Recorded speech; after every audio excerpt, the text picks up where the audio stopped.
On the day of my mother's funeral, my wife, a CEO, skipped it, using her junior assistant's sick mother as an excuse. I had to go back for the funeral all by myself, but my wife was completely unconcerned. Liam's mother is sick, and her only wish is to see him get married. Are you really going to make a scene about this? She'd said. Just go back by yourself this time. I'll go with you next time. It was only then that I truly understood. My so-called wife wasn't that important to me, and this marriage was just a one-sided fantasy of mine. I knelt before my mother's casket, staying awake until dawn. Rubbing my dry, aching eyes, I opened my iMessage history with Chloe. The funeral is over, I typed. A long time passed with no reply from Chloe. Fortunately, I no longer cared. I immediately contacted a divorce law firm and hired a lawyer to handle the proceedings. It was time to leave Chloe for good. After the funeral, I packed up my mother's belongings. When I saw a simple, elegant jade bracelet among them, my mind drifted. My mother had told me it was a family heirloom from my grandmother, meant to be passed down to her daughter-in-law. I stared at the bracelet,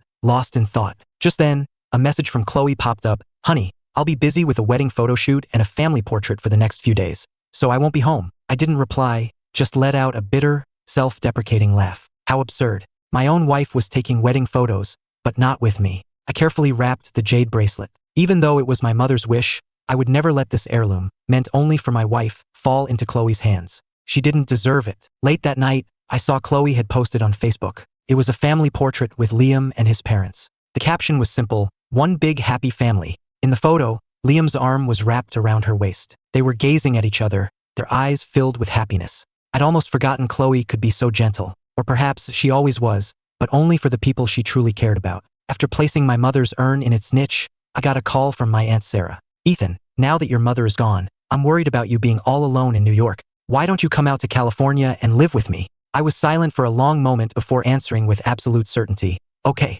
really? Oh, that's wonderful news. My aunt's voice was filled with joy. But you've been married for so long. Do you think your wife will be willing to move to California with you? I chuckled grimly. Don't worry about that. We're getting divorced. Before I could hang up, a commotion erupted at the front door. Chloe was back. I glanced towards the entrance but didn't move to greet her like I usually would. Chloe wasn't alone. She walked in with Liam by her side. Our driver, Mr. Henderson, followed them, carrying several bags. Liam himself was holding an enormous bouquet of roses. The vibrant red of the roses was blinding, and a bitter sting filled my nose. She actually had time to buy him roses. In 8 years of marriage, she had never once bought me a flower. She always said men didn't need frivolous things like that. But now I saw the truth. She just never wanted to give them to me. Liam is moving and hasn't found a place yet, so he's going to stay with us for a little while, Chloe announced. She didn't even glance at me, her eyes fixed on Liam as she spoke. Get the guest room next to mine ready. Liam will be staying there. It wasn't a request. It was an order.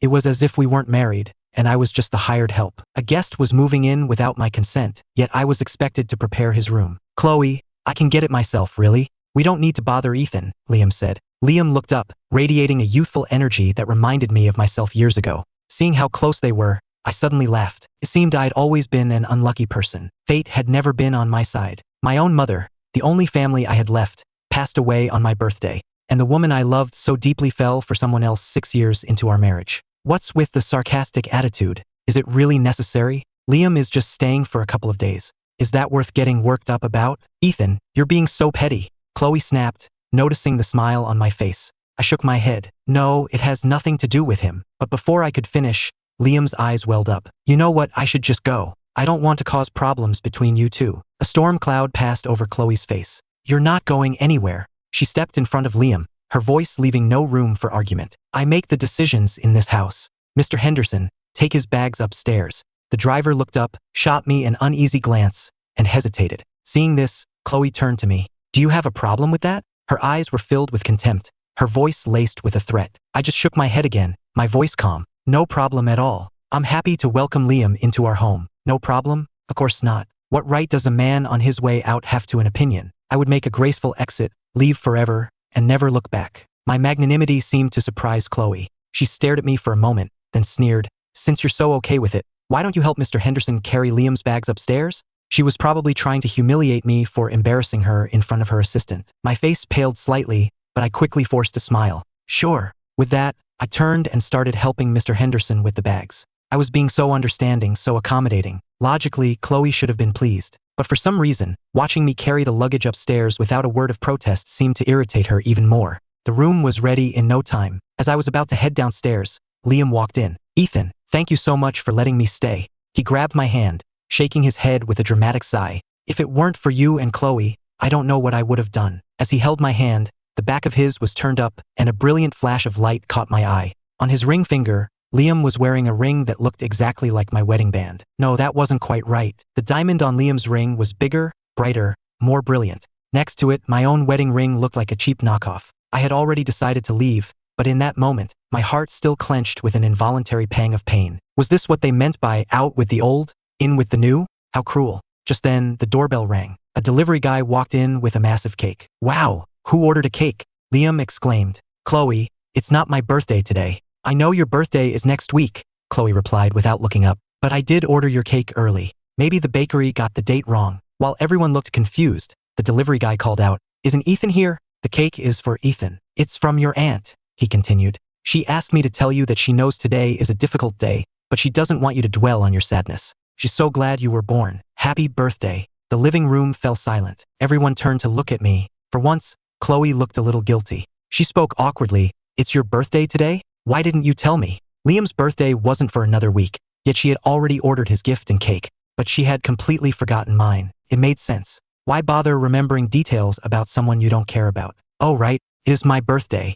I'd forgotten myself, I said, trying to diffuse the tension. I can't believe Aunt Sarah remembered. I'll have to call and thank her, and I'd also ask her to hurry up the arrangements for my move. I wanted to leave as soon as possible. Chloe, that's terrible. How could you forget your own husband's birthday? Liam chimed in, playing the peacemaker. Ethan, don't be mad at her. Oh, for our wedding, Chloe gave me a gift, a really expensive green Rolex Submariner. Why don't you take it? Consider it a birthday present from her. With that, Liam took the valuable watch off his wrist and held it out to me with a smile. Happy birthday, Ethan. As he said, the watch was incredibly valuable, its face studded with rare red diamonds, a symbol of one-of-a-kind love. Too bad that one-of-a-kind love wasn't for me. No, thank you, I said, shaking my head with a polite smile. That's a gift from Chloe to you. I couldn't possibly take it. I won't accept something that isn't mine. I didn't want the watch, and I no longer wanted the woman who gave it. Will you just drop it already? Chloe suddenly exploded. So I was busy with Liam's wedding and I forgot your birthday. It's not a big deal. Why are you making it one? I frowned. I didn't understand what I'd done wrong. I hadn't gotten angry or questioned her. I had been smiling and speaking politely the entire time. Why was she still so unhappy with me? I wasn't being passive-aggressive, I said, lowering my eyes to hide my exhaustion. Chloe, what do you want from me? Should I take the watch? If that's what you want, I'll take it. And with that, I actually took the watch from him and turned to Liam. Thank you for the gift. As the one who wasn't loved, I felt I had been perfectly understanding, cooperative, and had done everything to save Chloe's face. But for some reason, the moment I took the watch, her anger flared even hotter. Ethan, you're being completely irrational. She threw the words at me and stormed out, slamming the door behind her. She was angry when I refused the watch, and she was still angry when I accepted it. That's when I understood. It had nothing to do with the watch. No matter what I did, Chloe would never be satisfied. The one who is loved can do no wrong, and the one who is not is always at fault. The birthday cake from my aunt was huge, but I had no one to share it with. Not wanting to waste her kindness, I forced myself to eat the entire 5-layer cake alone. By the end, I was so full it was painful, and I ended up in the bathroom, throwing it all up. How pathetic. I collapsed onto the bathroom floor, dry heaving and laughing without a sound. When I was a kid, we had no money for birthday cakes. I would just stand outside the bakery, staring through the glass at the cakes I could never have. Now I finally had more cake than I could ever want, and it just made me sick to my stomach. Some things, if you don't get them when you long for them, are meaningless when they finally arrive. That evening, I packed my things and moved out of the master bedroom. Since Chloe had brought her new groom home, it was only right for the ex to make himself scarce. I couldn't share a room with her anymore. It might upset the happy new husband. As I was moving my things, Liam came out of the room next door. He was wearing a pair of my pajama pants, his torso bare, revealing toned abs and a cluster of fresh red marks on his chest. Ethan, don't get the wrong idea, he said. Chloe isn't avoiding the bedroom because of you. She's just still angry. He gently stroked the marks on his chest as he spoke with a smirk. Don't worry, we didn't do anything. We were just playing cards. I smiled back. You don't have to explain. It wouldn't matter if you had. The divorce papers are already drawn up. I'll find a time for Chloe to sign them tomorrow. Ethan, you've really got it all wrong, Liam said, looking down with a wounded expression. Chloe and I cut him off with a smile before he could continue his act. I know, you and Chloe are more than just colleagues. You're very close. And even though this marriage is just for show, you're still newlyweds. You two must have a lot to talk about. So please enjoy your time together. I won't disturb you. With that, I turned and walked away, leaving Liam standing there, watching me with a strange, calculating look in his eyes. Chloe spent the entire night in Liam's room. I wasn't keeping track, but our housekeeper, Maria, pulled me into the garden first thing in the morning to mysteriously deliver this vital intelligence. Ethan, you need to open your eyes, she said. Maria was clearly worried. That pretty boy Liam, it's obvious he's here to steal your wife. You should have seen him last night, walking around with no shirt on. My goodness, I didn't know where to look. I gave a faint smile. You're reading too much into it. Liam and Chloe are just good colleagues. She values him a lot. You shouldn't say bad things about him in the future. Chloe wouldn't like it. Maria stared at me, a strange expression on her face. She hesitated before asking, Ethan, what's gotten into you? I'm fine, I said with a smile. I'm great. The smile felt like a mask plastered onto my face. I would just keep smiling, pushing away all other thoughts. No, something's wrong with you today, Maria insisted. You always used to call her honey or my love. Now you're calling her Chloe, her full name. I lowered my gaze and said nothing. I had always thought honey was our special name for each other, something only I could call her, and it had brought me quiet joy for years. But yesterday, I heard Liam call her honey, and I realized that even that small intimacy was never exclusively mine. Maria, when you work in a house like this, the most important rule is to do your job and keep your opinions to yourself, I said, patting her shoulder gently. From now on, don't say anything negative about Liam. I was leaving soon, and Liam would be taking my place as the man of the house. If she got on his bad side, she would surely pay for it later. After speaking with Maria, I went upstairs, grabbed the divorce papers and went to Chloe's office. She was working at her desk. When she saw me, she snorted. Come to admit you were wrong? I gave a slight nod. If she said I was wrong, then I was wrong. There were only a few days left. I was too tired to argue. See, if you'd just been reasonable from the start, none of this would have happened, Chloe said, her tone sharp. Her expression was cold as she pulled a small, exquisitely wrapped box from her drawer and tossed it onto the desk in front of me. A belated birthday present. Open it. I wanted to say it wasn't necessary, but I knew that would only set her off again. I still needed her to sign the divorce papers, so it was best not to provoke her. I quietly picked up the gift and said nothing. Just then, Chloe's phone rang. I unintentionally glanced at the screen and saw Liam's name. Chloe shot me a look, then pulled a pair of earbuds from her drawer and put them in. The moment she answered the call, her cold expression melted into a soft, tender smile, and her voice became gentle, a tone she never used with me anymore. I slid the divorce papers across the desk.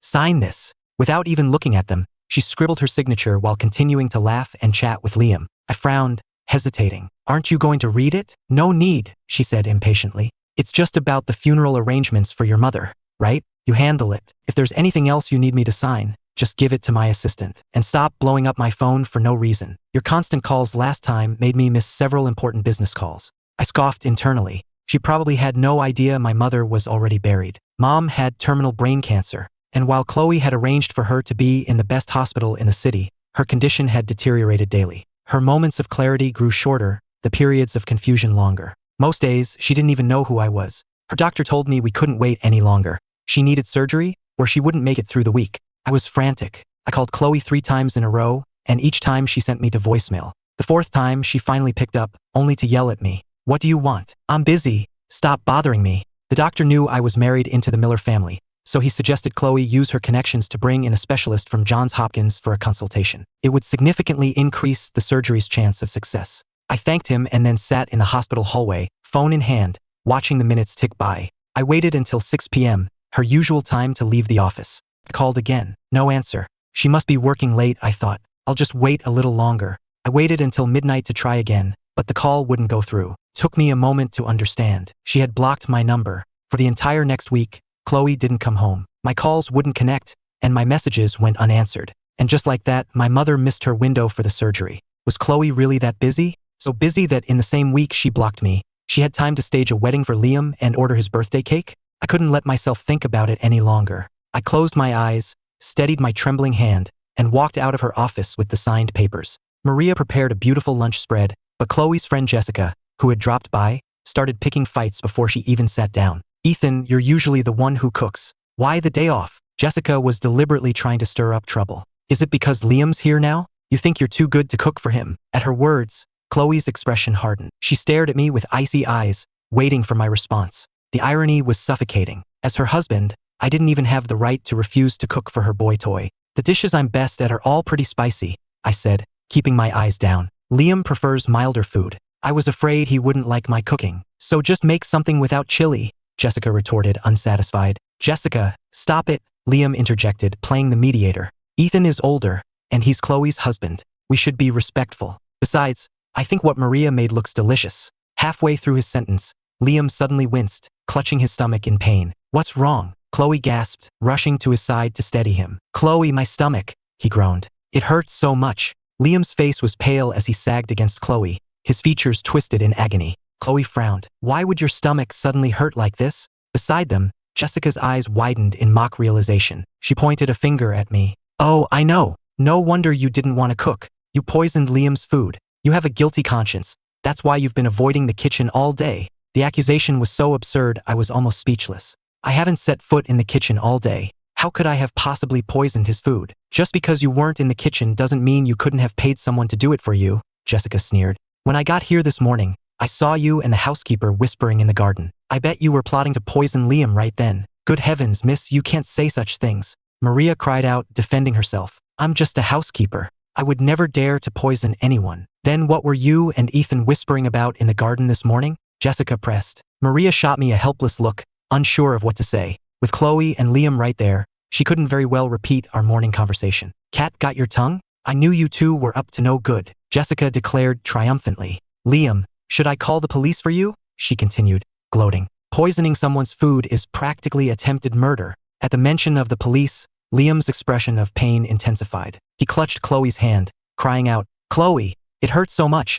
Am I going to die? I'm so scared. Seeing Liam in such distress, Chloe lost all composure. She helped him to his feet and rushed towards the door. Get the car. We're going to the hospital now. Before she left, she shot me a venomous glare. I'll deal with you when I get back. Maria was terrified. The woman, in her 50s, was on the verge of tears. Ethan, what are we going to do? I didn't poison the food, I swear. I'm just here to earn a living, to save for my retirement. Why would I commit a crime? I knew Maria hadn't done it, but she had cooked the meal, and unless she pointed the finger at someone else, Chloe would never let it go. When Chloe gets back, I told her calmly, if she questions you, just tell her I made you do it. It's okay, I said. Don't be afraid. Just put all the blame on me. How can I do that? Maria cried, panicked. Ethan, we didn't do anything. We can't just admit to it. I gave a bitter smile. I had learned over the past few days that it didn't matter whether I confessed or not. Chloe had already decided I was guilty. The outcome would be the same either way. In that case, it was better to sacrifice myself to protect her. I didn't want an innocent person to get hurt because of this. Just do as I say, I said, my voice uncharacteristically firm. Don't worry, I have a plan. It'll be fine. They were at the hospital all night, not returning until the early hours of the morning. The moment Chloe walked in, she came for me. Ethan, you're clever, I'll give you that. You knew Liam was allergic to peanuts, so you ground them into a powder and sprinkled it in his soup. Do you have any idea what could have happened? If I hadn't gotten him to the hospital in time, he could have died. Maria already confessed that you put her up to it. Do you have anything to say for yourself? I'm giving you one chance. Why did you do it? I looked up and glanced at Liam, who was lying on the couch looking pale and frail. Ethan, he said weakly, I don't believe you would do this to me. You must have had a reason, right? I smiled. I looked him straight in the eye and spoke calmly. Thank you for your faith in me. I didn't harm you. I have no idea why Maria would lie and say I did. Why don't we call the police? Let them conduct a proper investigation. You may not trust my word, but you can certainly trust the results of a police investigation. After I suggested calling the police,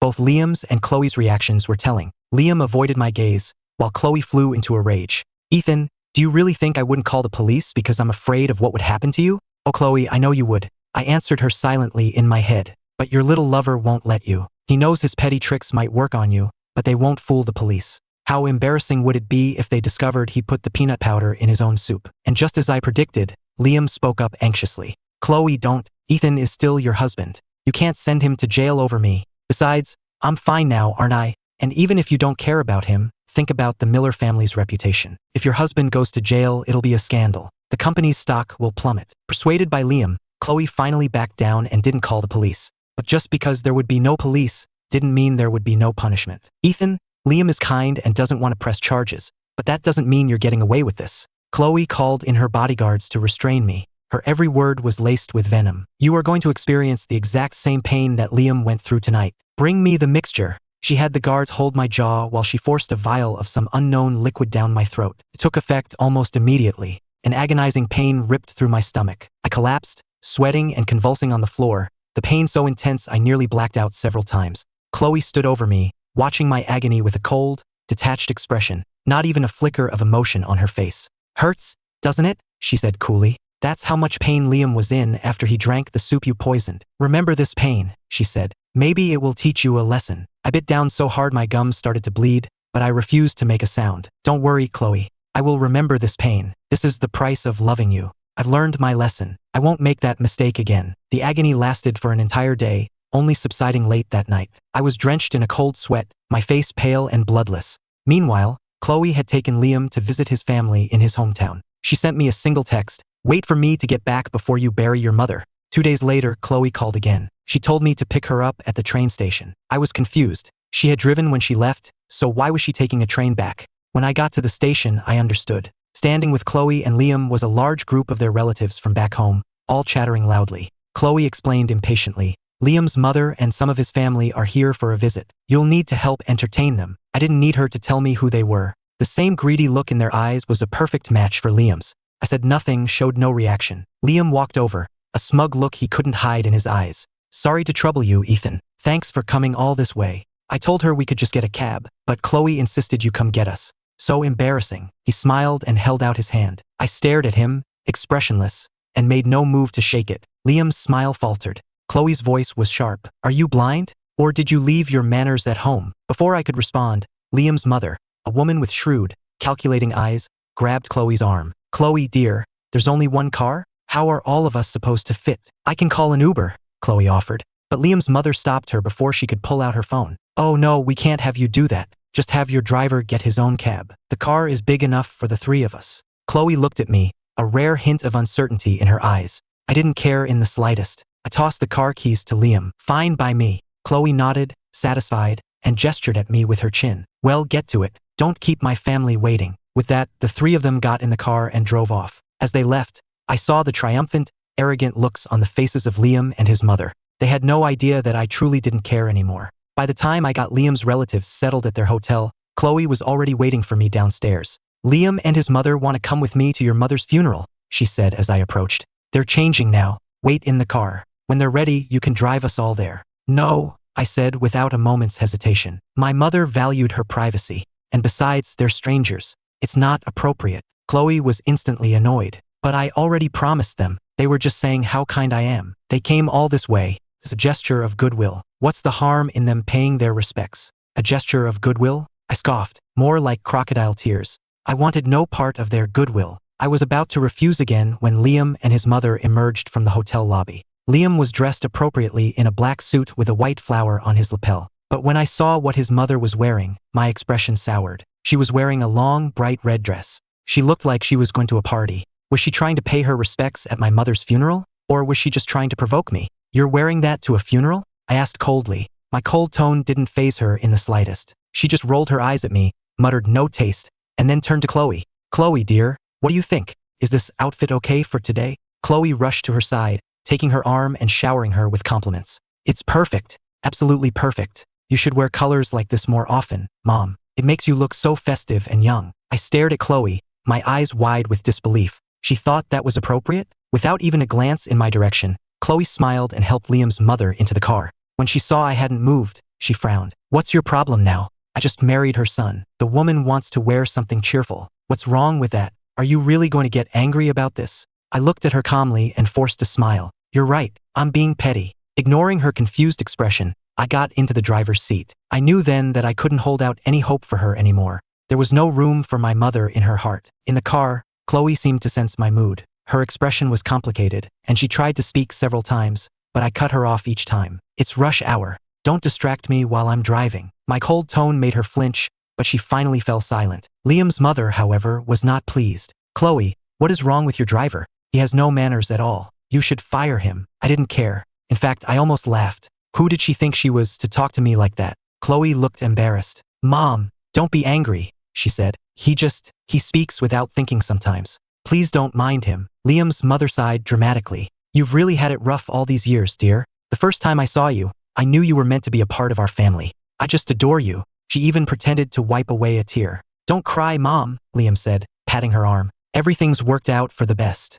Chloe said we'll start trying for a baby soon, give you a grandson." The color drained from Chloe's face. She slapped Liam's leg. "Don't be ridiculous. I have no intention of having a child anytime soon. Liam looked down, but I caught the flash of resentment in his eyes in the rearview mirror. Chloe then added, as if to herself but really for my benefit, I'm at a critical point in my career. I'm not thinking about kids right now. Maybe later. I just nodded calmly. She didn't need to be so anxious with her explanation. In the past, I would have been angry. I would have confronted her. But now I didn't care. Our relationship was over. There was nothing left to care about. When I pulled up to Oakwood Cemetery, Chloe looked surprised. Why are we here? She probably couldn't imagine holding a funeral service at the cemetery itself. Ethan, did you take a wrong turn? I turned off the engine and met her confused gaze in the rearview mirror. No, this is it. Realization seemed to dawn on her, and her face went pale. You mean, yes. I nodded, looking out towards the graves, my voice flat. She's already been buried. It happened while you were busy planning to give Liam a son. Chloe froze.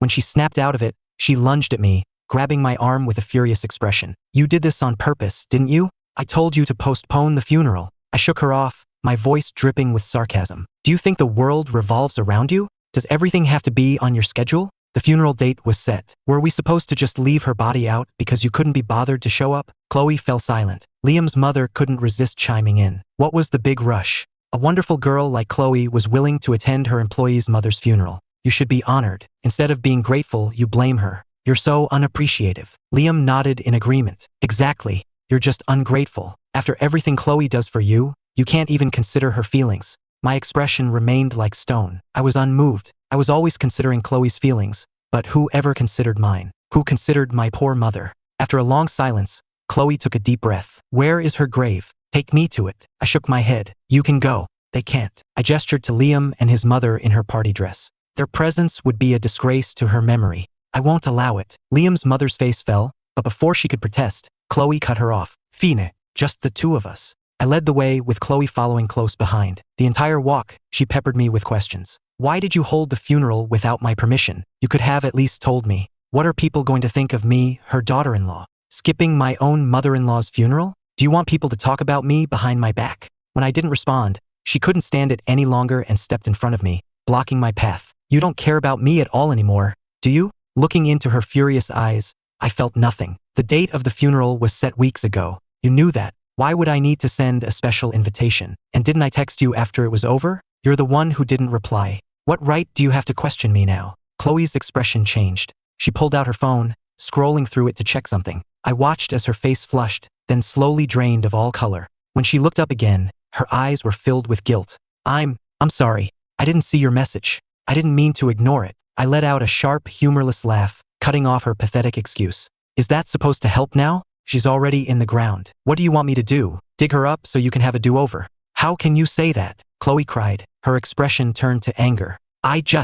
Enough, I said, turning and walking away. You wanted to pay your respects, and I brought you here. But this is the last time. Don't come back. Chloe stood frozen in place. When she recovered, she grabbed my arm, her voice trembling. What do you mean by that? I looked at her, my voice low and steady. Exactly what I said. Her reaction was far more explosive than I'd anticipated. A look of panic crossed her face, and she started shouting. I know what you're thinking. No, I won't let you. So I missed the funeral. I told you why. You're going to leave me over this. I just looked at her calmly. She had already signed the papers. It didn't matter if she agreed or not. You did tell me your reason, but why don't you go ask any random person on the street if they think it's normal for a woman to skip her mother-in-law's funeral to go marry another man? Whose wife are you trying to be? Chloe. Her face was ashen, and she couldn't say a word. It didn't matter. Even without her admission, I knew the truth. In her heart, Liam would always be more important than me. On one hand, there was me, the husband she'd grown tired of after the 7-year itch. On the other, a young,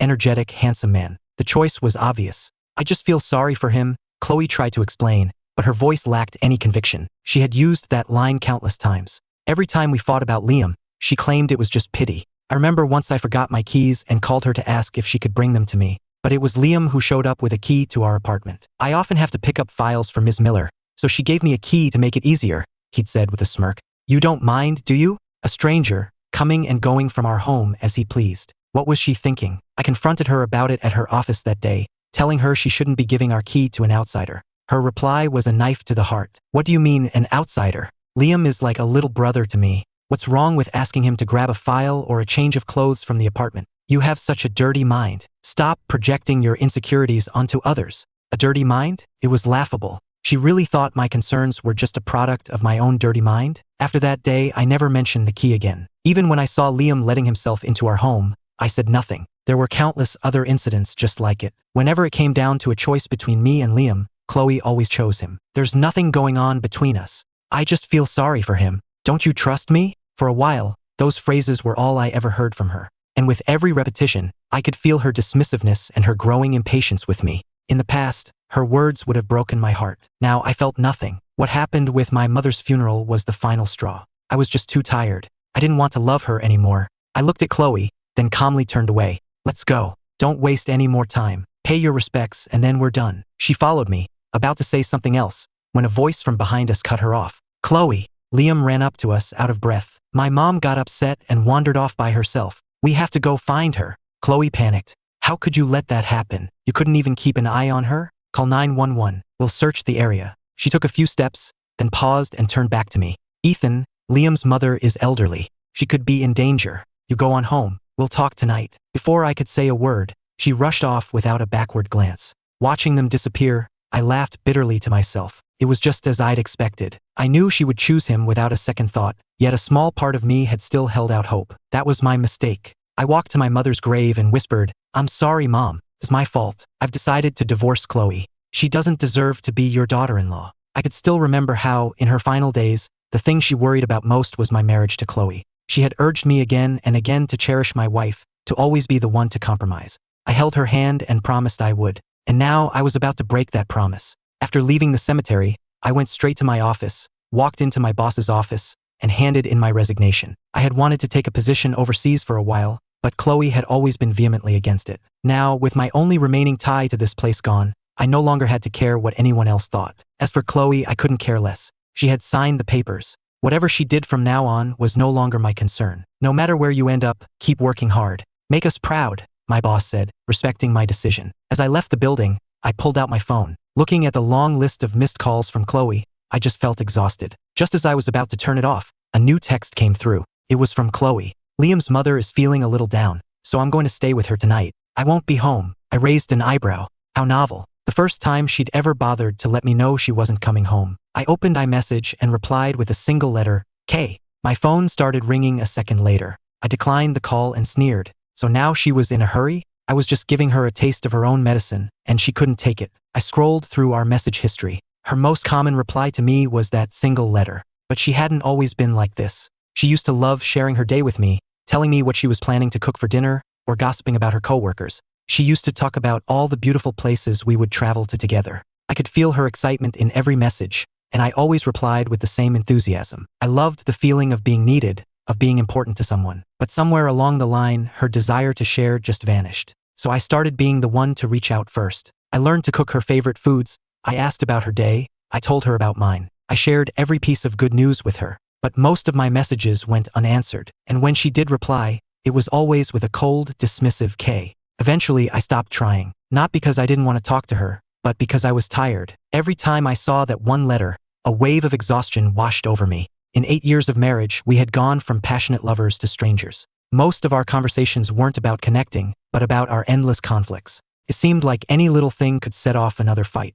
I tried to figure out what went wrong. I tried to fix things between us. While my mother was still alive, she always encouraged me to keep trying with Chloe. And I did. I really, truly did. But I couldn't see any hope, and I was just so tired. When I got home that night, Chloe immediately stood up from the couch. Honey, Liam's mother is feeling much better. They're both heading home tomorrow. Okay, I replied flatly, turning to go to my room. Suddenly, she rushed over and grabbed my arm, looking up at me with pleading eyes. Honey, I know I was wrong. Please don't leave me, okay? I looked at her, surprised. In our entire marriage, she had always been the dominant one. Even when she knew she was wrong, she would never admit it, let alone apologize. If she had done this in the past, I might have forgiven her. But now it was too late. It was all too late. I didn't need her apology. When I didn't respond, she grew flustered. I know I was wrong. I shouldn't have left during your mother's funeral to help Liam. I'll go to the cemetery tomorrow and apologize to her in person, okay? I'll cut off all contact with Liam. I'll stay by your side always. We can go shopping, travel, cook together. There's no need for that, I said. I cut her off coldly. Don't you think it's a little ridiculous to be saying all this now? Her expression froze, and her eyes filled with a profound guilt. So she had known all this time that what she was doing was wrong. She knew what I had wanted from her. She just couldn't be bothered to give it. Or rather, she just didn't care. I didn't waste any more time talking to her. I went into the spare room and started packing my things. Chloe followed me in. Seeing me packing, she grew nervous. Where are you going? Just taking a trip, I said vaguely. This time, she didn't argue. Instead, she looked at me with pleading eyes. Can you not go? I didn't answer. She seemed to take my silence as a sign of hope and stepped forward, her voice filled with excitement. Honey, I know. I'm still going, I said, shattering her illusion. I wasn't going to sacrifice my own well-being for her feelings anymore. Her smile froze, and the light in her eyes died. After a long silence, she asked in a hoarse voice, When are you leaving? In a couple of days. Then, will you go with me to see Mom? She asked immediately. I shook my head. Before she could say more, I cut her off. If that's all, please leave. I have to finish packing. Chloe opened her mouth as if to say something, but then closed it, turned, and walked out. Late that night, she sent me a file. It was filled with her iMessage history with Liam. Looking at the obviously edited conversations, I couldn't help but sneer. What was she trying to prove with this pathetic performance? That they were innocent? That she hadn't betrayed me? She had a wedding with another man. If that wasn't betrayal, what was? Did she need me to catch them in bed? The next morning, I walked out of my room to find Chloe sitting on the couch, dressed in a black dress with a white flower pinned to her chest. When she saw me, she stood up, a bright smile on her face. Honey, let's go. Let's go see Mom together. I shook my head. I already told you, I'm not going with you. I have to go to the office. But she blocked my path. I already called the office for you. You have the day off. Please, just come with me. Seeing the desperation in her eyes, I sighed internally. I knew she wouldn't let it go if I refused. It was better to just get it over with. Fine, let's go. We arrived at the cemetery, and the moment she stepped out of the car, her phone started ringing. She glanced at the screen and quickly declined the call, a guilty look on her face. I didn't need to guess who it was, but I didn't say anything. The caller was persistent, though. Her phone rang nonstop as we walked the short distance to the grave. The sound was jarring in the quiet cemetery. I frowned and stopped walking. Just answer it. It's annoying. Chloe hesitated for a moment before finally picking up. As if to prove something to me, she didn't walk away. She even put the call on speaker. Liam's anxious voice filled the air. Chloe, you have to come back. My mom refuses to leave until she sees you. I'm worried she's going to make herself sick.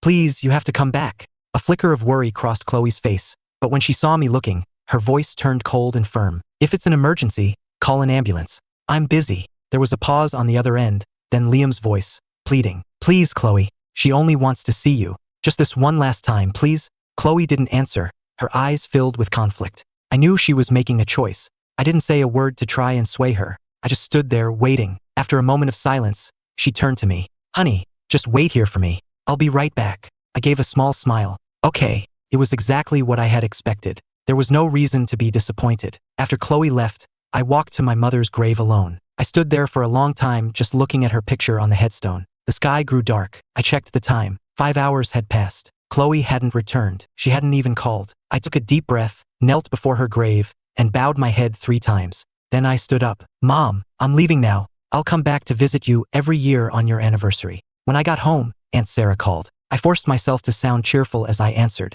Ethan, it's me, she said, her voice warm. All your paperwork is taken care of. When do you want to come out? I can book your flight. I sat on the edge of the bed and took a deep breath. I want to leave tomorrow morning. I couldn't stand to be in this city for another minute. But the divorce wasn't finalized yet. Leaving now would only complicate things. Let's make it the day after tomorrow in the evening, I said instead. The divorce will be finalized by then. I just need to pack. Okay, I'll book you a flight for 7 p.m. the day after tomorrow. Just bring your ID and passport to the airport to get your ticket. For the next day and a half, Chloe didn't come home. I spent my last day in that house in silence. My flight was at 7 p.m. Once I got on that plane, I was never coming back. I was up before dawn. I gathered all of my personal belongings and donated them to a local charity. Everything went, including the mementos from my years with Chloe, even the small token I had given her when we first met. I didn't even keep the custom wedding ring Chloe had given me. Anything of value I donated. Anything that wasn't, I burned. If I was going to start over, I needed a clean break. I wouldn't take a single thing from my past life with me. By the time I was finished, it was already afternoon. I checked my phone. 3 p.m. For hours until my flight. I was about to change and head to the airport when Jessica appeared and blocked my way. Ethan, what are you still doing here? Come on, you need to get ready. Get ready for what? I asked, frowning. Don't play dumb with me, she snapped. Isn't it your and Chloe's anniversary today? Chloe said that when you two got married, her parents didn't approve, so you never had a real wedding, you just went to the courthouse. She's always regretted that. And with everything that's happened with Liam recently, she feels like she owes you. So, for your 8th anniversary, she's planned a surprise wedding ceremony for you. It was a lie. It had to be. This was definitely a trap. We had been married for 8 years, and she had never once mentioned wanting a wedding. Even her fake wedding with Liam had been more of a celebration than ours. Was this another attempt to win me back? What, you don't believe me? Jessica sneered, her eyes filled with disdain. Then call her and ask. You think I want to be here talking to you? If Chloe hadn't promised me a job for doing this, I wouldn't have bothered. I didn't believe her, and I had no intention of calling Chloe. Seeing me standing there unresponsive, Jessica lost her patience. She dialed Chloe's number herself and shoved the phone into my hand. Honey, Chloe's voice came through the speaker.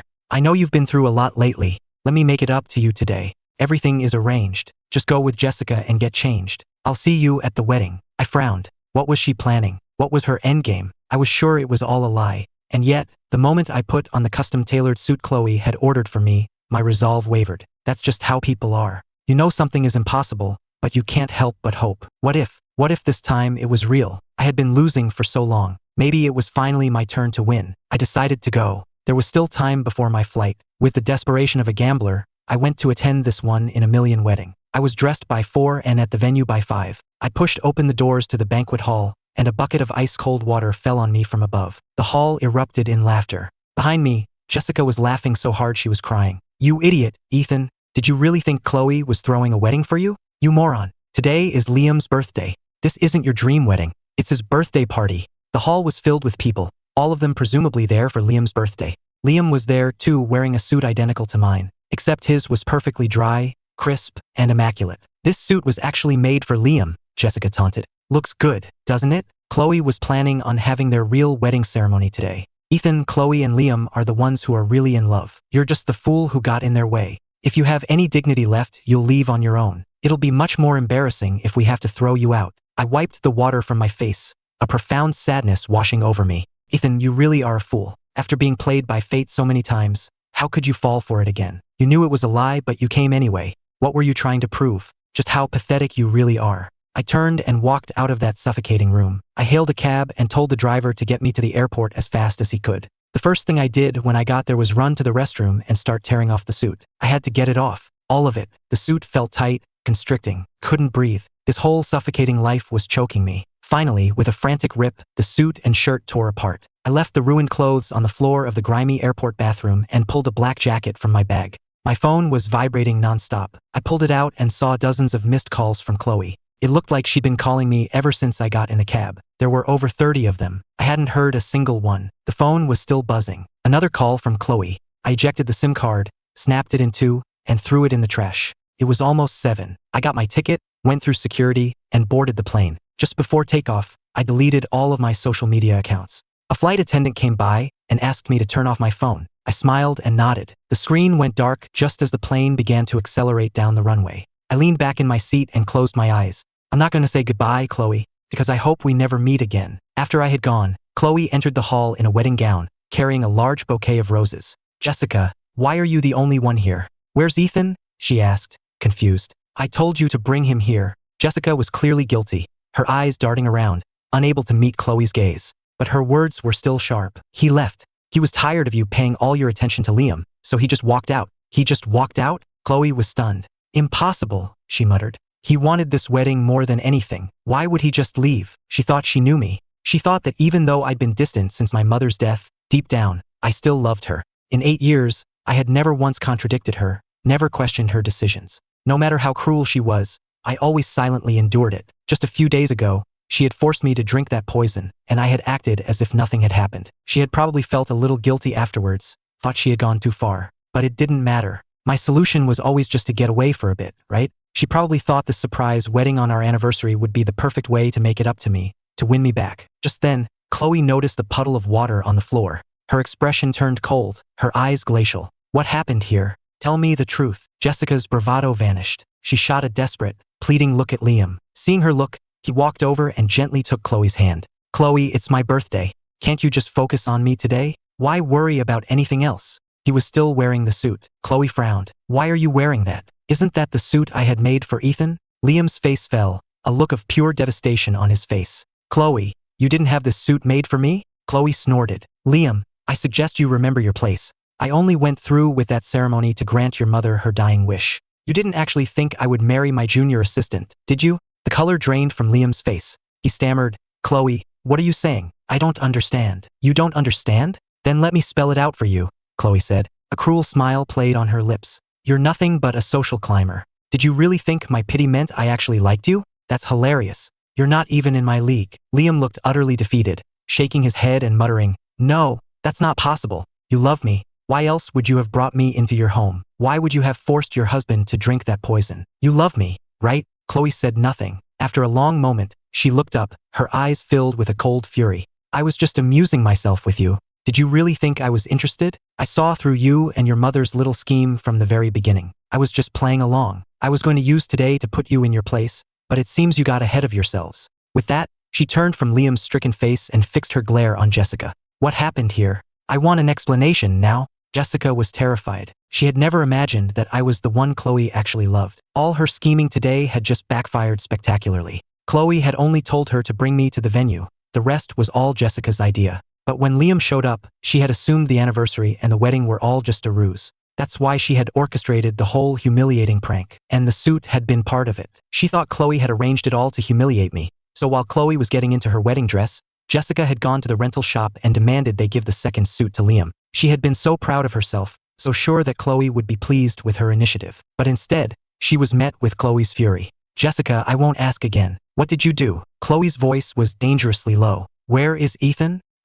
Jessica stammered, her head down, desperately trying to think of an excuse. But before she could, Chloe's voice cut through the air, cold as ice. You'd better tell me the truth. Don't make me check the security cameras. At the mention of the cameras, Jessica's resolve crumbled. The cameras would show everything. It was better to confess now and try to spin it. So she told Chloe what she had done. Chloe, I don't know who would be so cruel as to put a bucket of water over the door. Ethan must have been humiliated, so he left. I tried to stop him. I really did, but I couldn't. Chloe gritted her teeth, shooting Jessica a look that could kill. When I find Ethan, you and I are going to have a talk. She pulled out her phone and dialed my number. She thought I was just throwing a tantrum, that all it would take was a few sweet words and an apology, and I would come running back to her all forgiven. But to her disbelief, call after call went unanswered. Maybe I didn't have my phone with me? Even now, the thought that she might actually lose me hadn't crossed her mind. For 8 years, I had been at her beck and call. No matter what she did, I never left. She knew she had gone too far this time, but surely it wasn't unforgivable.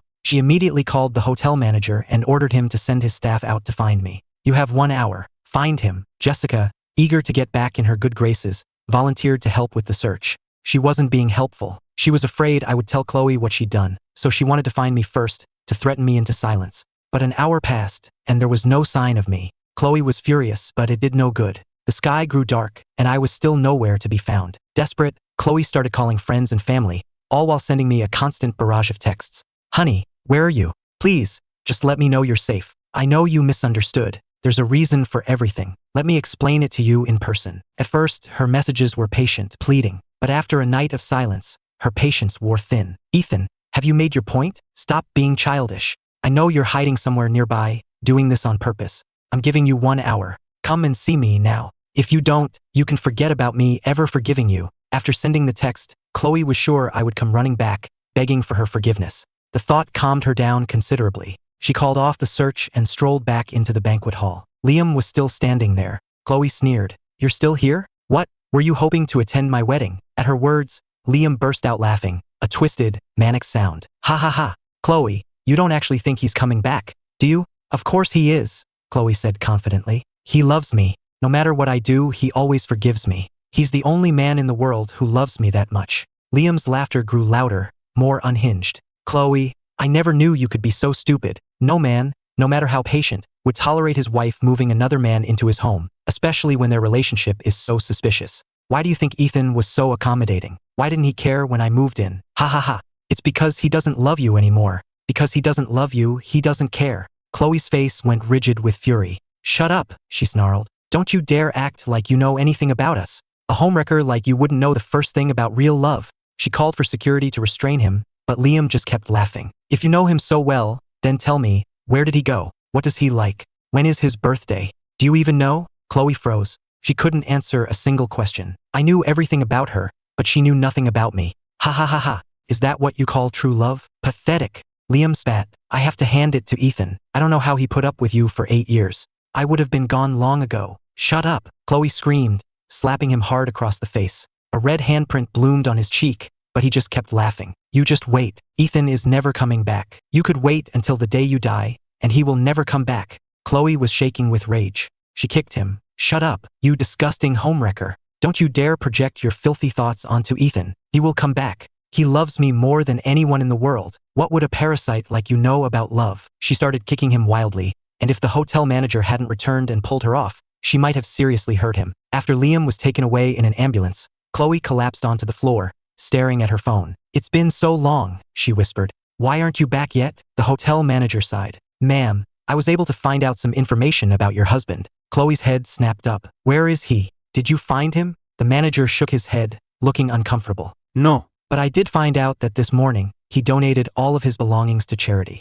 including his wedding ring. Chloe froze. In that instant, it was as if her soul had left her body. What did you say? After a long, stunned silence, she finally found her voice. What do you mean, he donated everything? The manager looked down, saying nothing. I'm talking to you, Chloe screamed, grabbing his arm. Who gave him permission to do that? Why didn't anyone stop him? Go find him. Bring him back. She was hysterical. In that moment, she finally understood. I was really gone. For the next several months, Chloe searched for me relentlessly. She went to my hometown, she talked to my old teachers, my childhood friends, our old neighbors. She tracked down everyone who had ever known me, desperate for any clue to my whereabouts. And in the process, she finally began to learn about the man she had married. She learned that my endless patience with her hadn't been born of love, but of a sense of duty. Liam had been right. She didn't know the first thing about love. She searched for me all over the country, but found nothing. A terrible fear began to grow in her heart. What if something had happened to me? Why else would I have vanished without a trace? I had donated everything of value and burned the rest. I had left nothing behind. The thought made her heart ache so much she could barely breathe. The house had once been filled with me.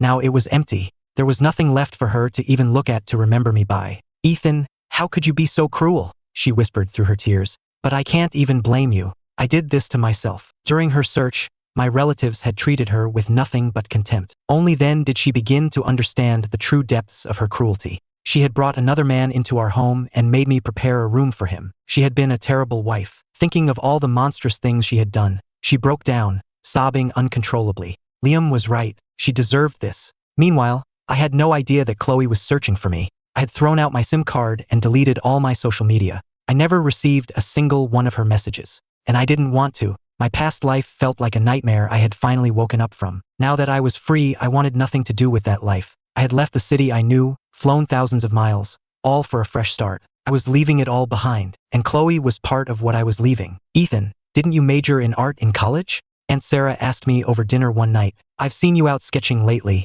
and your uncle and I just love the paintings you've been doing. Your uncle thinks it's a shame to let your talent go to waste. He was thinking he could fund a gallery show for you. What do you think? A gallery show? My eyes widened in surprise, but the spark of excitement in them gave away how much the idea thrilled me. For an artist, a show is the ultimate validation, a chance to share your work with the world. But a show like that would be so expensive, I said, frowning with worry. It would cost a fortune, wouldn't it? That's the easy part, my aunt said, cutting me off. It's my fault. I should have reached out to your mother sooner. I never even got to say goodbye. Her eyes started to well up with tears. She told me stories about the hardships she and my mother had faced when they were young. Your mother gave up her chance to go to college so that I could have a better life, she said. So Ethan, don't you ever feel like you're a burden? You're my son now. I would give you anything. A gallery show is nothing. Her words filled me with a warmth I hadn't felt in years. In that case, I said, taking a deep breath, I would love to have a show, but I can't let you and Uncle pay for it. Let me borrow the money from you. After the show, when I've sold some paintings, I'll pay you back. My aunt smiled, her eyes crinkling at the corners. Now that's the spirit. Your work is incredible, Ethan, my uncle added. It's going to be a huge success. I have faith in you. With their help, the show came together quickly. At first, I was worried no one would come. After all, I was a complete unknown. After college, I had worked for Chloe's family business. I had no name, no reputation, either in New York or here in Los Angeles. How could a show by someone like me possibly succeed? In the beginning, I was so anxious I could barely sleep, but I had seriously underestimated my aunt and uncle's connections. The opening night was a huge event, packed with influential people from the LA art scene. The guests were all wealthy and influential, and several of my pieces sold for high prices right at the start. Ethan, come say hello, my aunt said, gesturing towards a young woman in an elegant red dress. That's Olivia Hayes. Her father is a jewelry tycoon. She just bought 5 of your paintings. She mouthed the number to me. $300,000. Each. $300,000? I was floored. I never would have dreamed my work could sell for that much. This woman, Olivia Hayes, had just spent $1.5 million on my work. The least I could do was go and thank her. I followed my aunt over to where she was standing. Olivia, it's been too long, my aunt said warmly. It was clear they knew each other. I'm surprised a busy woman like you had time to come out and support my nephew. Olivia smiled. I had the day off, Sarah. This is my nephew, Ethan, my aunt said, introducing me. He's a very gifted artist. All the work you see here tonight is his. I gave a modest smile. Aunt Sarah, you're embarrassing me. I just paint for fun. Well, they're wonderful, Olivia said with a smile. She turned to a landscape painting on the wall beside her. This one especially. Even with the warm color palette, there's a sense of loneliness to it. It's very moving. I was surprised. I hadn't expected her to understand my work so intuitively. Most of my paintings were like that, vibrant colors masking a deep sense of isolation. So many people moving through the world, each one locked away in their own heart. They say an artist's work is a reflection of their state of mind, Olivia said, turning her gaze on me. You're so young and talented, and so handsome. Why is there so much sadness in your work? She had beautiful eyes. The way she looked at me, it felt like she could see right through me, into my soul. I looked away. I've also heard that people are drawn to art that resonates with their own emotions. You're so young and successful yourself, Ms. Hayes. Why would my work resonate with you? I didn't want to be read so easily by a stranger, so I turned the question back on her. I expected her to be offended. A woman of her status wasn't used to being questioned. But to my surprise, she just smiled. Thank you for the compliment, Mr. Chun. I was taken aback. I didn't compliment you, I blurted out before I could stop myself. She laughed. You have a short memory. Didn't you just say I was young and successful? I was speechless. I had assumed an heiress like her would be cold and aloof, but she had a great sense of humor. Well, in that case, I guess I should thank you for calling me handsome, I said with a laugh. She smiled back. You have a beautiful smile. Her directness made me blush. You're just being nice. I've been smiling this whole time. I had been, a polite, professional smile plastered on my face since I walked over. I didn't have much experience with high society, but I knew that much. That was a polite smile, she said, her own smile warm and genuine. This is a real one. Something stirred inside me. It was strange. We had only just met, yet it felt like she could see right through me. Felt like we had known each other for years. You should smile like that more often, she said. It suits you. When she complimented you, she looked you right in the eye, and you knew she meant it. I smiled, a real smile this time. You're very beautiful too, I said, and it was then that I realized my aunt was gone. Where had she gone? She had been the one to bring me over here. How had she vanished so quickly? You're a little slow on the uptake, aren't you? Olivia said, laughing at my confusion. She stepped closer, looking up at me with sparkling eyes. Or maybe you were so focused on me you didn't notice anyone else? Her boldness made my face flush. I was looking for my aunt, I stammered. I was just then, a waiter passed by with a tray of hors d'oeuvres. I grabbed one gratefully. I was just looking for these. Olivia laughed. You're really something else, Ethan Chun. From a distance, my aunt watched us, a satisfied smile on her face. I knew our Ethan was a charmer, she said to my uncle, pleased. He's already won over the Hayes girl. She seems like a wonderful young woman, my uncle agreed. But Ethan is so reserved, so serious. It's not healthy. I'm going to have a talk with him tonight, my aunt continued. He needs to loosen up, learn to enjoy life, enjoy being in love. My uncle just shook his head with a smile. Just don't be a bad influence on him. Oh, hush, my aunt said, swatting his arm playfully. The show was a huge success. I sold 35 of the 40 paintings. Most sold for between $10,000 and $50,000. Olivia's, of course, had gone for $300,000 each. She paid 10 times what everyone else did for your work, my aunt said later that night as we were going over the sales. Ethan, I think she might be interested in you. Don't be ridiculous, I said, my mind still on the numbers. She's just friendly. People are more open here. My aunt's eyes widened. Are you kidding? Olivia Hayes is known for being an ice queen. She's incredibly private. She never talks to men she doesn't know, and she always goes to events alone. I finally looked up from the ledger. Then why did she? I trailed off, realizing what I was about to say. Why had she been so friendly with me? My aunt knew what I was thinking. Why did she what? Did she tell you she liked you? I felt my face flush and quickly changed the subject. Aunt Sarah, the catering for the show was so expensive. Over $10,000 for one night. It was a Michelin-starred caterer, of course it was expensive, she said dismissively, returning to her original topic. I'm telling you, Olivia is definitely interested in you. She'll probably ask you out soon. You have to say yes. You're young and handsome. You should be out there having fun, enjoying being in love. Don't rush into marriage. I don't want to see you get hurt by the wrong woman again. I didn't know whether to laugh or cry. Just dating and not getting married? Isn't that just playing games? That's how people think back home. Here, people value their freedom, she said. Then she paused. I'm not saying you should never get married. If you fall in love and it naturally leads to marriage, that's wonderful. I just mean that marriage isn't an obligation. You don't have to date someone with the goal of marrying them. You're still young. You should be enjoying yourself. Don't let one bad marriage close you off to love forever. Just do what makes you happy. I'll always be here for you. I knew she was just worried about me, cooped up in the house all day. She was just trying to get me to open up again. I smiled and nodded. Okay, so if Olivia asks you out, you'll say yes? She asked, a sly look in her eye. I nodded, not realizing I was walking right into a trap. That's wonderful, she exclaimed, beaming. Olivia just texted me. She wants to invite you to a party, and I told her you'd love to go. You set me up, I cried. The show was a huge success, and with all the media attention it received, I was featured in the arts section of several major publications.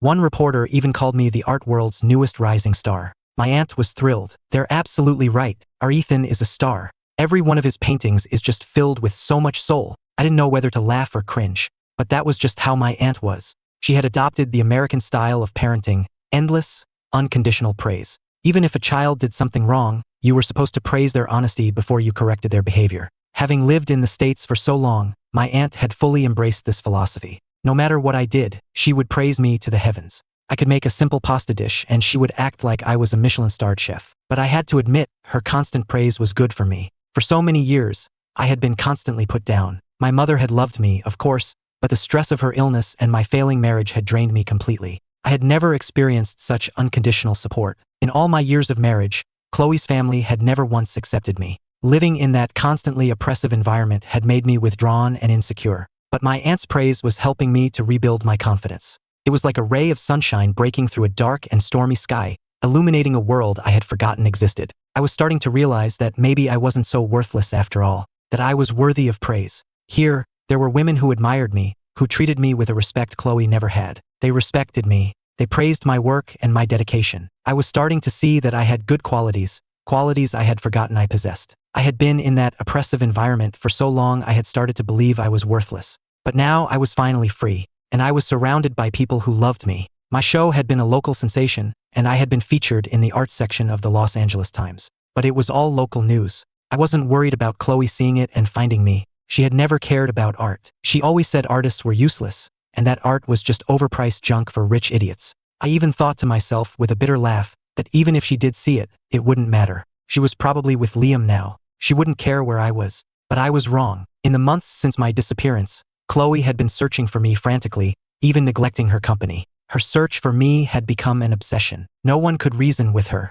She didn't care about anything else. She just wanted to see me one more time. She had always hated art, especially painters. But after she learned that I had been an art major in college, her aversion had softened. She even started following art news so that when she found me, she could show me how she had tried to get closer to me, to love the things I loved. Ethan, she would write in her journal every night. Today is the 173rd day since you left. Where are you? I miss you so much. I've been doing a lot of thinking, and I know I was wrong. Please, can you forgive me? She sent messages like this to my old number every day, but they all went unanswered. Chloe was on the verge of a breakdown. Sometimes she wondered if I was even still alive, if she would ever see me again. Had she really thrown away the only person who had ever truly loved her? Just when she was about to lose her mind, she saw an article in an international publication. And there she saw my picture. I was standing next to one of my paintings, smiling a relaxed, easy smile. In that instant, Chloe's entire body went rigid. She stared at the picture, afraid to even blink, as if I might vanish if she did. "Get me my assistant,"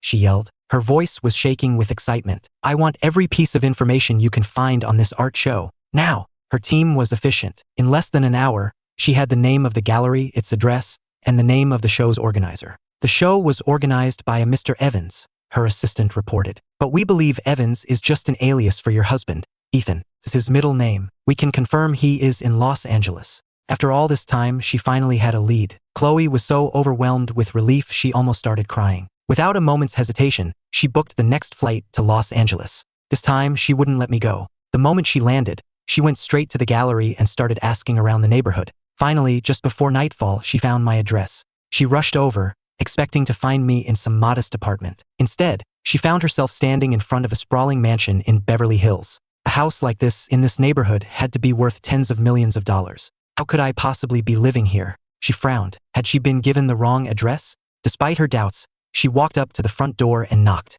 My Aunt Sarah answered the door. She had never met Chloe, so she was perfectly polite. Hello, can I help you? I'm looking for Ethan Evans, Chloe said. I was told he lives here. Are you a friend of Ethan's? My aunt asked, her face breaking into a wide smile. That boy. When did he get such a beautiful girlfriend and not tell me? Hearing my name, Chloe finally relaxed. She didn't know how I had ended up in a mansion, but at least she was in the right place. I was here. She had finally found me. Is Ethan home? She asked anxiously. I need to see him. Can you please ask him to come out? Oh, what a shame. He's at a party tonight, my aunt said apologetically. What's your name? I can give him your number when he gets back. Chloe started to speak, then stopped herself. I was clearly avoiding her. If my aunt told me her name, I might just disappear again. That's all right, she said with a sad smile. If he's not here, I can wait. I really need to see him. Her refusal to give her name made my aunt suspicious. Was she some kind of stalker? You heard stories about crazy fans all the time. It was better to be safe than sorry. So my aunt didn't invite her in. Instead, she closed the door, snapped a quick picture of her through the window, and sent it to me. Ethan, this woman just showed up at the house looking for you. Do you know her? I was in the middle of dinner with Olivia when the text came through. When I saw the picture, the smile froze on my face. Chloe, how had she found me here? What is it, Ethan? Olivia asked, noticing my expression. You look like you've seen a ghost. I took a deep breath, forcing myself to remain calm. I gave Olivia an apologetic smile. I'm so sorry. Something's come up at home. I have to go. I had known this day would come eventually. I couldn't hide forever. Since she had found me, I would face her. I would make it clear once and for all that she was no longer a part of my life. Olivia wiped her mouth with her napkin and stood up. I'll come with you. No, that's okay, I said, shaking my head. I can handle this on my own. We weren't officially a couple yet, but we had been on enough dates that back home, we would have been considered to be in a serious relationship. I had no desire to witness a showdown between my past and my future. When I got home, Chloe was still standing outside the gate. The moment she saw me, her face lit up. Ethan, she ran to me and threw her arms around me, her voice thick with emotion. Oh, thank God. I finally found you. Do you have any idea how hard I've been looking for you? It's been 170 days, Ethan. You've been gone for 170 days. Tears were streaming down her face. 170 days. Less than 6 months, but for her, every second had felt like a year. She had never understood before, but in my absence, she had learned how slowly time passes when you miss someone. Ethan, don't leave me, she sobbed. Please don't ever leave me again. I was wrong. I shouldn't have brought Liam into our home. I shouldn't have treated you that way. None of it was real. I was just trying to help him. You're the one I love. It's always been you. Now that she had finally found me, the words came pouring out of her. She told me about the wedding she had planned, how it was supposed to be for us. I fired Jessica, she said. I told her to never speak to me again. After her long, rambling confession, she took my hand, her voice soft. I know I was a monster to you. I know I was wrong. I'm so sorry. Please, forgive me. Come home with me. We can start over. At that, I couldn't help it. I laughed. And in that moment, I realized I didn't care about her apology. I had loved her once, loved her with everything I had. And for what? There was a time I had hoped Chloe would face up to her mistakes. But I gave her everything. I even lost my mother while waiting for her, and she never apologized. Not once. Even when she seemed to realize she'd gone too far regarding my mother's funeral, she never offered a real apology. Now, here she was, finally saying the words I had once longed to hear. But I discovered I didn't care anymore. When she was finished, I gently pushed her away, my voice calm. Chloe, we're divorced. We can't go back. Whatever feelings I had for you were ground to dust by your daily betrayals and coldness. I stopped loving you a long time ago. Go home. I don't need you in the rest of my life. Those few simple words made Chloe completely break down. She became hysterical. No. I told you, I won't divorce you. You tricked me into signing those papers. I didn't even read them. They're not valid. We're still married. You can't leave me. She was like a madwoman, clinging to me and screaming. I shoved her away, but she grabbed something heavy and struck me hard from behind. The world spun around me, and Chloe took the opportunity to start dragging me toward her car.